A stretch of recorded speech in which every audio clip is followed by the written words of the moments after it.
Hearts sank in Bimmerland last February when Dinan engineering founder Steve Dinan walked out the door of his own company to join Chip Ganassi Racing in its effort to take the new Ford GT to Le Mans. An era certainly ended as the company, based in Morgan Hill, California, and so long praised as one of the best suppliers of aftermarket BMW hardware and software, faced an uncertain future. But whether by sheer momentum alone or the steady hand of new management, Dinan Engineering continues to turn out highly polished aftermarket gear for BMWs.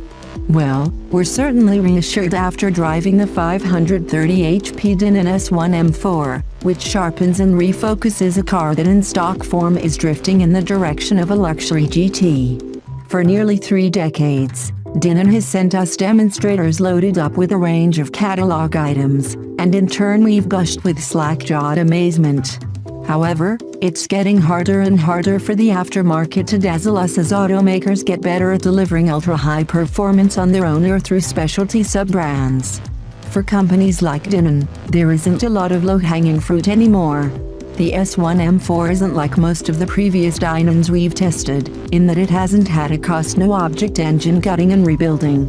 With just $7,247 in engine upgrades, including a Stage 2 Dinantronics signal conditioner, $2,749, a free-flowing stainless muffler, $2,499, and a carbon fiber cold air intake, $1,999, the S1 is a relative bargain. That is, compared to the S3 RM3 we tested in 2010, which had an astounding $31,234 in engine modifications alone.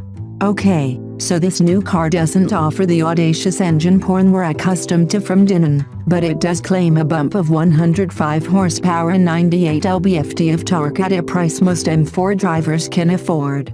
Yes, it's a somewhat boutique price but still affordable. That's because instead of a new engine you're buying a Dinan signal conditioner that piggybacks onto the car's computer and shapes the incoming data to fool it into generating more boost. This is a tried and true method of altering engine output in an era of multiplexed and code-locked computer systems. But in a BMW it is no simple matter, owing to the complex nature of the way the engine senses its surroundings and operates everything from cam phasing to wastegates and more.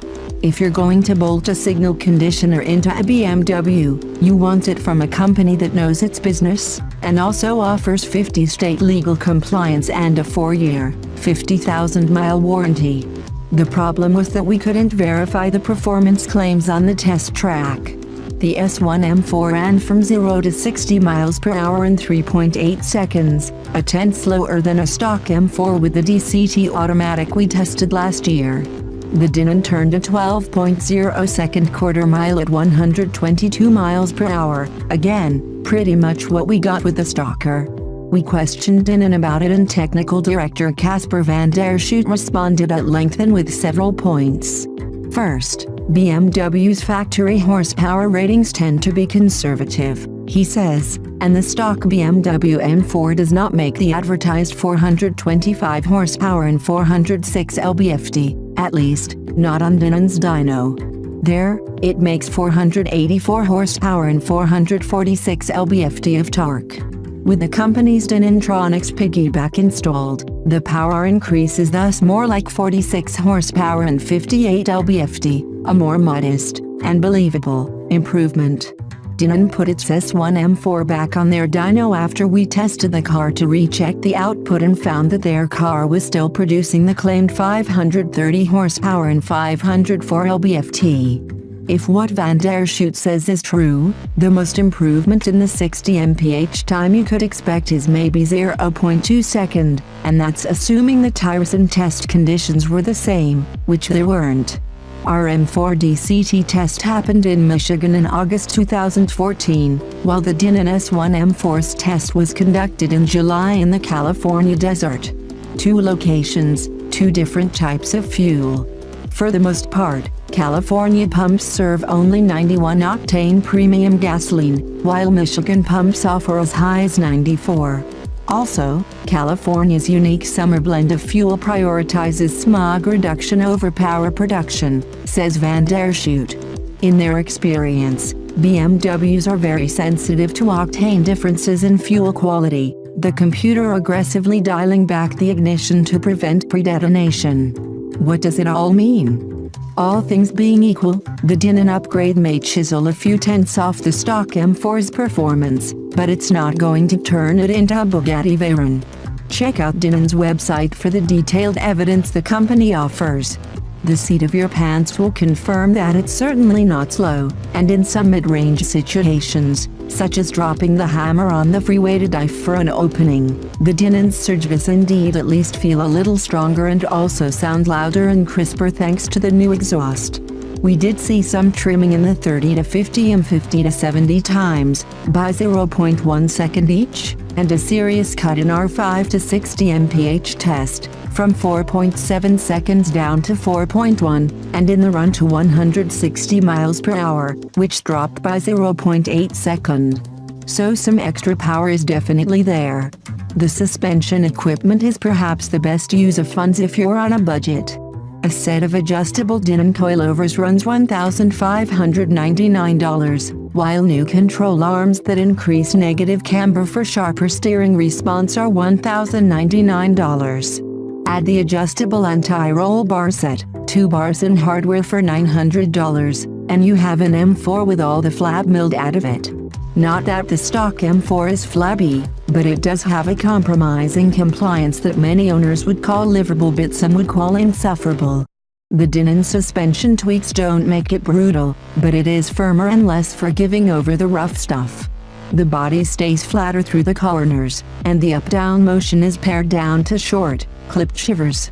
Understeer is absent, although if you go to a circuit, you'll undoubtedly find some, if not on the first lap then the third. Meanwhile, if you like a more track-oriented tune as your everyday setup, Dinan's operators are standing by. Rounding out the $10,984 in total S1 package upgrades is the $139 aluminum pedals. The photo car also has some extra options, including a $6,550 set of forged aluminum 20-inch wheels, a $1,260 carbon fiber front splitter, a $1,200 rear diffuser, mirror caps at $345 for the pair, and a $150 black kidney grille. With Pirelli P0 Corsa tires replacing the stock Michelin Pilot Super Sports and sized 275/30 in the front and 305/30 in the rear, the Dinan stopped with its factory brakes and 157 feet encircled the skid pad with 0.97 grams, similar stats to the production model but, Alice, slightly worse. Let's face it, big wheels are for show. Some of the Dinan bits may seem expensive, but so is the M4 at $66,395 to start. Dinan's 2015 model year car had a few factory options and was $77,050 before fettling. Open the hood and you discover a beautiful carbon fiber boomerang for a chassis brace, under which is perhaps the sweetest 6-cylinder engine in production. Regardless of which aftermarket supplier you turn to, if you're going to improve on this symphony of sumptuous engineering, don't deface this machine with cheapness.